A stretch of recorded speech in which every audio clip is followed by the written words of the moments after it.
Welcome to the Leadership Lab, where I sit down with leaders to unpack the decisions, mindsets, and moments that shape how they lead. I'm your host, Karen Reardon, and today I'm joined by Alexsys Thompson. Lexy, thank you so much for joining me today. How are you doing? I'm great. Thanks for the invitation. I'm so glad to have you here. To kick things off, if leadership came with a theme song, what would yours be today? Oh, gosh. I guess the first one that popped in was Survivor.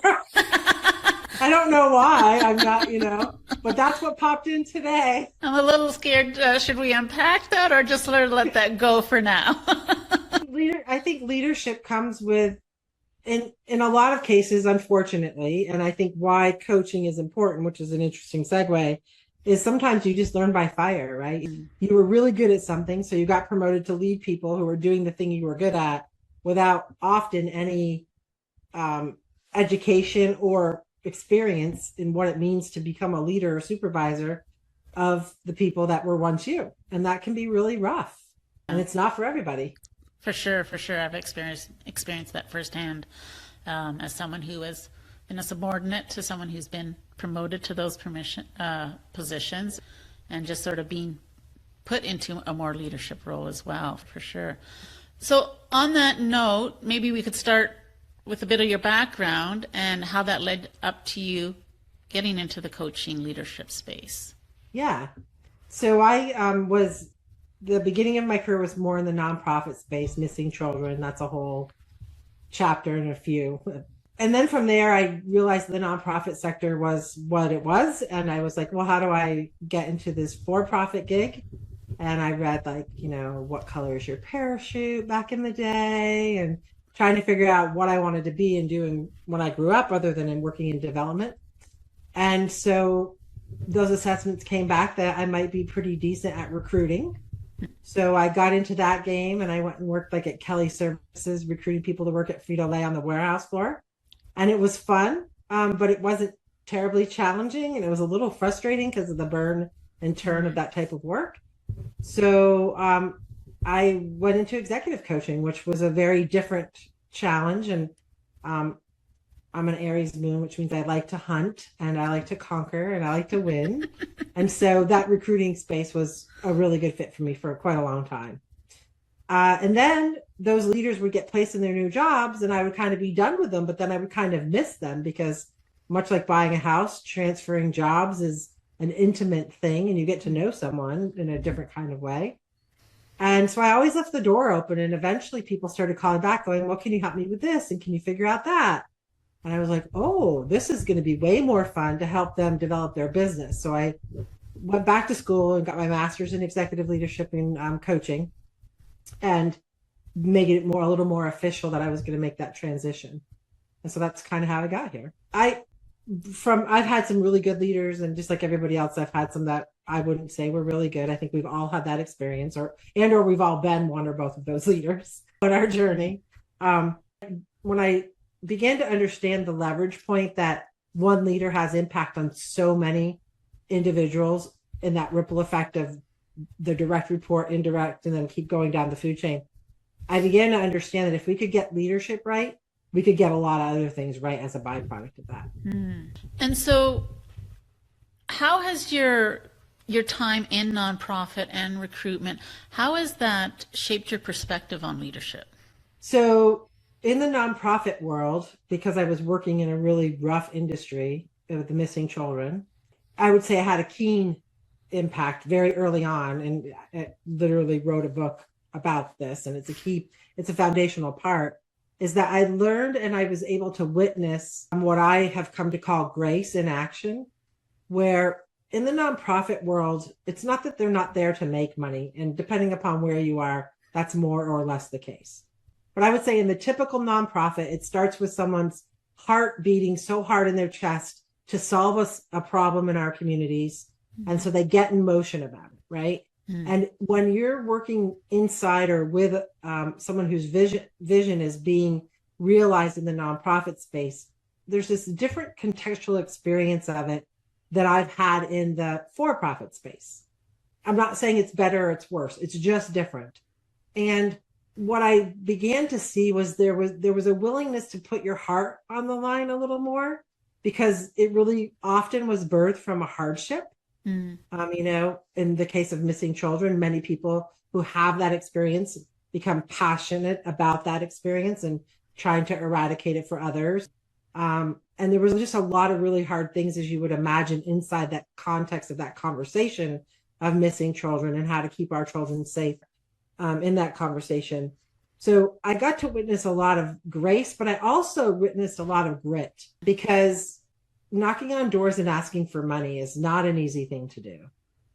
And so there's this resilience that gets built up as a result of that, because you're not necessarily going to work for a paycheck. There's a different resolution behind it. Right. And so that was really, really foundational about how I became a leader and bumbled through that some myself. And then the leaders that I chose to follow began to have that quality about them, that was this grit and this grace that were intertwined together. Right. Yeah, I could see. So you mentioned that, good leadership impacts business, right? And I imagine by contrast, so does, bad leadership. So in your experience in working with leaders, how have you seen that manifested in a business context? Like, can you give us a couple examples of what the impact of good leadership was, and conversely, I guess, quote unquote, bad leadership? Yeah, sure. So an example that I see on a pretty regular basis through my coaching practice of a good leader is someone who is willing to come into a conversation with me, in that case, or any coach or learning system, and be willing to get into the know thyself conversation and understand that while there are all these things, there are also a whole bunch of other things. And some things they're going to label as desirable, and some they're going to label as undesirable. But the real quest in the side of that conversation is more about how to take the things that are desirable and aligned to both the personal and the company mission and value system. And how do I deploy those best parts of myself as leader to inspire, motivate, and move those that I'm in charge of, either directly and equally indirectly. And so when a leader is able to be honest with themselves, and that's not easy to do for anybody, but when they're willing to be honest with themselves in that space, one of the cool things we see is, like, going back to grace, that there's this humility that comes in and tends to soften them a little bit. And they begin to be more willing, saying, I don't know, but I'll find out. Or could you help me understand that more, admitting that they don't know and they're curious to learn more.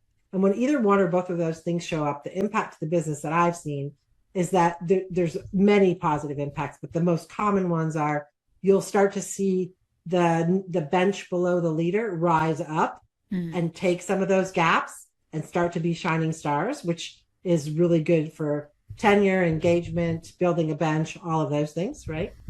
And then another thing that you'll see is that leader will learn the art of celebration beyond themselves. And I know that can sound a little weird, but one of the biggest gaps that I see in leadership in general across the board, no matter from the supervisor to the CEO, is that because we live in a world often where it's, what have you done for me lately? And 140 bytes of information we're willing to sit through, right? We don't often pause after a win or something that was a desirable outcome that we've been chasing and celebrate it however we need to celebrate it. It doesn't always mean a dinner. There's lots of different ways. But those leaders that have been willing to suspend their knowing and drop into curiosity, when those wins come in, because all their team has played a more significant part in the gaps that they were willing to acknowledge they had, then the celebration is more sought after. It's more defined. They know how to celebrate as a team because they know how each other likes to be awarded, rewarded, and in unison or as a group. And those two things have really big impact on the business in a lot of positive ways. When we think about a leader, and I'm not even going to say a bad leader, because good leaders do bad, crappy things all the time, right? So one of the things that I can see in leaders is when this is probably the most common thread. They go into a project or a deliverable that they've been handed to them, and their goal is to figure out how to deploy the talent to meet the goal. but they sit in their chair with all their wisdom and they know the path. Like they are sure of the path. And they go into a meeting and act like they don't know, and then manipulate the group into feeling like I asked for your opinion, but the group knows that they don't really want the opinion. We're just going to do what Lexy wants to do anyway. So apathy sets in and they're like, why are you even asking the question? Because you already have the answer. We're going to do it your way anyway. Right. That is a really subpar leadership behavior. And we see it all over all the time at all levels. And I think people could just be a little more honest in their leadership style and say, this particular project, I'm going to be a benevolent leader. I'm going to chart the course. I'm going to tell us, how, at large part, how we're going to get there and what we have for resources. And then I need you guys to execute. Now, if that's all you do, people aren't going to necessarily want to work for you. But when you do that, they'll have a higher trust level with you because now you didn't try to sell them something on a false pretense. You were honest and just said, hey, we've got to get this moving a little bit faster, because it's usually speed that the leader's trying to get to. Right. So they kind of circumvent input with their own sort of, I guess, ulterior motives or agendas, right? Right. And they try to mask them. That's not so great. Just say what it is. People, we're all adults and we can all manage the hard conversation. Yeah. So true. So what are the shifts that you're seeing in the coaching industry, especially around leadership and executive coaching? Well, I'll say I've seen one I'm really excited about is that we're taking the whole person into consideration. Back, as you can see with the gray hair, when I was growing up in leadership, it was the Lexy that showed up with the work. There was Lexy the mom, Lexy the partner. I was very disassociated with myself because I had certain behaviors that were appropriate in certain areas of my life and often didn't cross over. And through where we are now, that isn't necessarily the case anymore. It doesn't mean you aren't situationally appropriate, and what you might say at home at dinner table isn't what you're going to say at the boardroom. But the essence of you wouldn't meet me in the grocery store and have either of those experiences and not recognize me as who I am, right? So I'm approaching my life and my presentation in a more synergistic and integrated way, which I think is healthy for everybody, mostly the leader, right?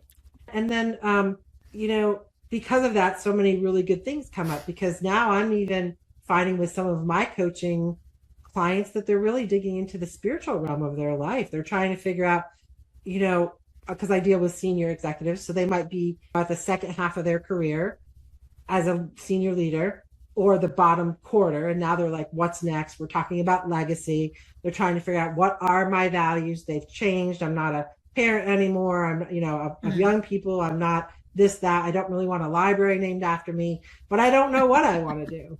And so we're having bigger conversations each time about what is, especially right now in our world, what does the world want? What does the world need? And where can I be of service? And those conversations are really exciting to me. And then we can add AI in there, right? Because AI is coming in to change potentially how we do some of our work. I've been playing with it. I've been enjoying it. I've been using it for good and not evil, I hope. And so there's a lot of moving parts right now. For sure. So it sounds you're taking on a lot more holistic approach with your leadership style, and your clients are doing that. But I'd like to go back to your point on AI. You said you use it in your business. I'm curious, how are you using it right now? So sometimes I am what you would call on paper a solo entrepreneur. I used to have a consulting firm, but now it's kind of, I downsized, and now I'm actually, in the conversation I'll explain, I'm getting ready to upsize again. It's a weird place to be, but here we are.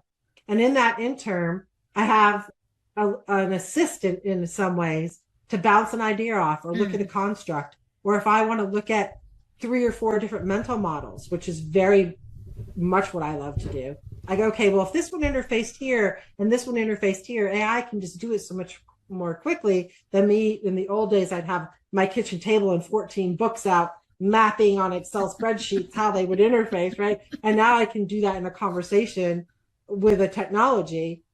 Now, that said, it isn't fail-proof. Right. I have found errors, so I don't just take what comes from there and go, this is the gospel. I'm still testing that data based upon those books, but it's taking a task that would have taken me days to a day, which is a huge thing when you're a one person rodeo doing all the things, you know. For sure. And it's fun to have a collaborator in that way. No, I use the same. I have my own AI assistant, and not in the same way you do, obviously, but yeah, it is nice to, again, have a sounding board, but it's not something that you take verbatim, right? It's a tool to be used prudently.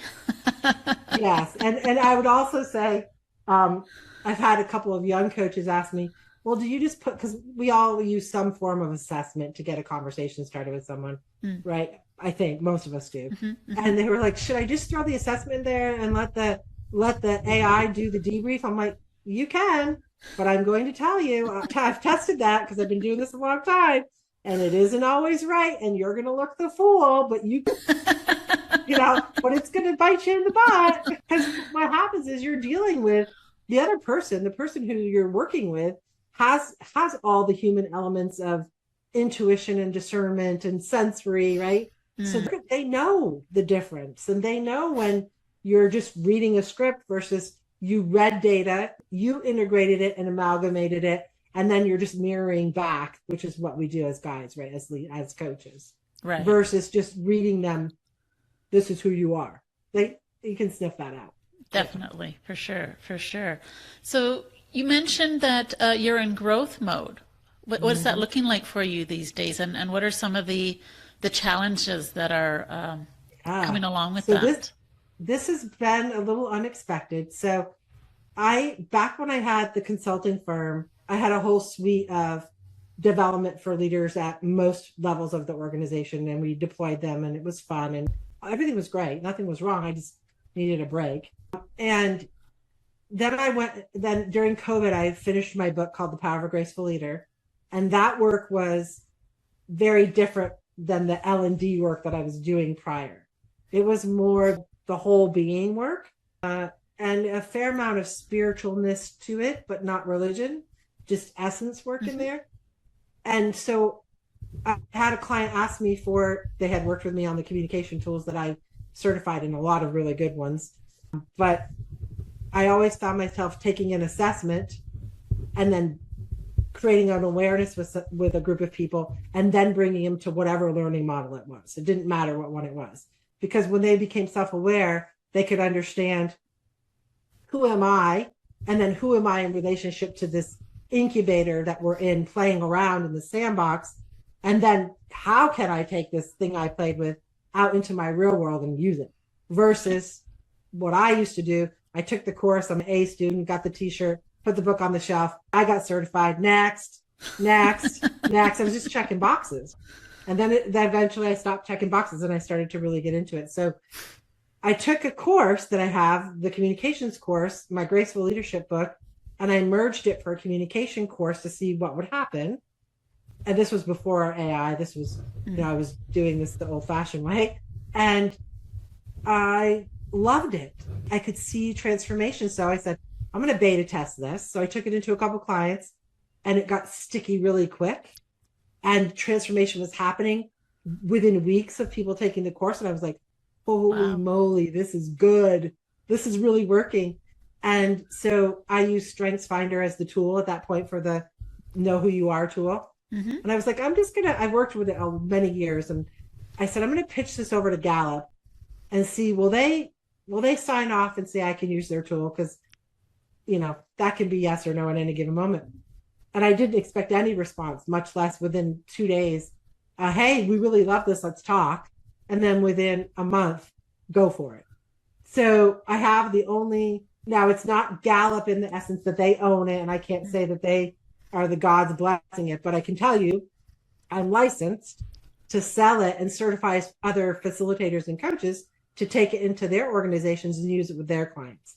Because the thing I learned in my consulting firm is you become the bottleneck very quickly. And I'm not PwC. I don't want to rent a desk in your office and bill you forever. I want to get in. I want to make a good living. Yes. I want to deliver a good product. I want to leave the product with you in your culture so you can continue to grow it and make it work and make it sticky and have impact. And then I'm just out here supporting you, or our team of coaches is supporting you. And that's the model we're running away with. And it seems to be getting a little sticky. So I was like, oh, okay. So that's where we are right now. Because now I don't have to. Now I'm choosing to respond to the market, and next year really bring it in a big way.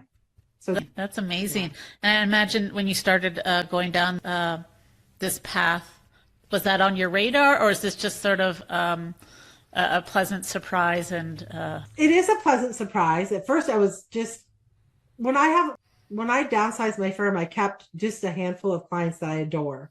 And I've been able to work with them still over the time that, the past 5 or 6 years.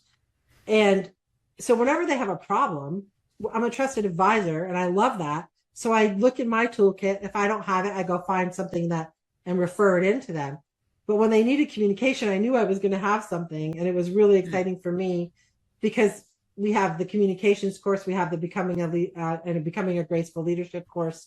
And those two things, when you put them together, the leaders just blossom. It's just on the bench of one particular client of mine.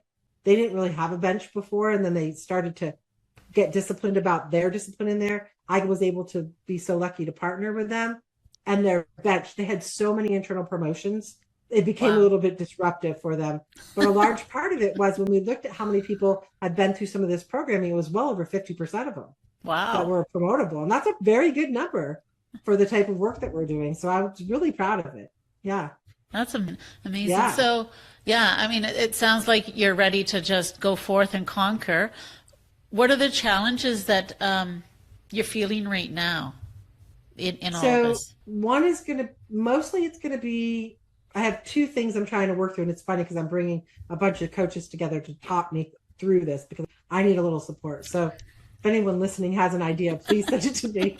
But so I don't want the model to be, I just build a big consulting firm, and the consultants that work for and with me are the only people that can deploy the course. That doesn't excite me at all. Mm-hmm. What excites me is, yes, we can do that, and we will do that in a small way. But more importantly, I'd like to get other coaches and facilitators that have their own book of business, right? That are looking for something to make impact and to create stickiness. So next year I'll be having my first training for people that use Strengths, coaches and facilitators that use StrengthsFinder, because that'll be easy lift for them. And I will do more for those that don't, but to get started, that's easy. And get them trained, and then just license them to go teach graceful conversations and becoming a graceful leadership wherever they want to. Right. And that excites me, because then we're talking about mass impact and numbers. And then our team will just support them in the field however they need support. That is an exciting vision for sure. Yeah, for sure. Thanks. Wish me luck. I thought I was going to be winding it down at this point in my career, but here we are. So it's exciting. Life has other plans for you. It does have other plans. It sounds really exciting. I'll have to circle back next year. And, thank you. Take a pulse and see where you are there. But it sounds like, it sounds really exciting. Before we wrap up, I'd love to leave our listeners with one takeaway. If you could give advice for leaders navigating change right now, what would that be? Allow quiet time for yourself. That is where either you find the answer, or the next best question, or the fact that you don't know anything, and you know to go ask for help, right? That's kind of where I am right now with my business. So what I would say is that as leaders, we don't give ourselves permission for just quiet thinking time on a regular basis, where we can both look forward, because we're charged with always look forward, but also, more importantly, what's happening here right now. And then almost more importantly is what happened back here then. Right? So all the lessons that we learned here don't get forgotten, and we have to repeat them. And then what the present's happening is, how is that you're directly going to impact this future vision that I have, or I've been giving and I've adopted to move forward into. And all of that magic happens in the quiet.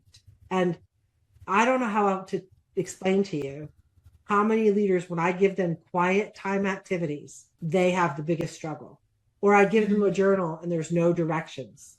Interesting. Like it's just paper and a pencil and they don't know what to do. And they're not doing anything wrong, and they're not dumb for sure. It's just that we aren't taught how to be okay being with ourselves. And leaders for that, master many other things much more easily for them and their people.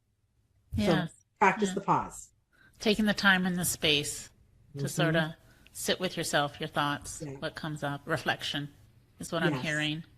Yeah, no, very sound. Yeah, I think anyone in any walk of life could actually use that and apply that. Yeah, I agree. I just think that when, again, going back to that impact piece, is like when you've chosen a career that impacts so many other human people's everyday lives, you're, you know, with those that get more responsibility comes more accountability. Yes. And so for those that choose leadership, and you're choosing it if you're getting a paycheck. If you're getting a paycheck and you're as a leader and you're not choosing it, get out of it. Yeah. You know? Yeah. But if you're choosing it, give yourself the gift of the pause. Yeah, I love that. Yeah, definitely. Yeah. I've really enjoyed our conversation today, Lexy. Thank you. I have too. Thank you so much for sharing your time with us. For people who want to connect with you, where would be the best place for them to find you? I'm on LinkedIn. It's under Alexsys, Alexsys, Thompson, or my website, samething.com. Perfect. Again, thank you so much. Thank you for asking. Oh, yes, definitely. So, yes, do check her out. I see you've also, what was the last book that you had authored? I have The Power of Graceful Leadership, which is a leadership journey. And then I have a series of gratitude journals that I've written. Right. And I have 2 more books in the work, not necessarily with leadership, but there's 2 more books. So. And when are those going to be released? Well, that's a good question, because I thought I was going to be spending more time doing that, but now I'm uploading a whole consulting practice. So I'm not really sure. I'd like to think one of them probably in another 12 months or so. And I'm going to admit I don't know. Fair enough. Yeah. Okay, that's so great. Thank you so much again for your time and this conversation today. Thank you for spending your time with me today on the Leadership Lab podcast.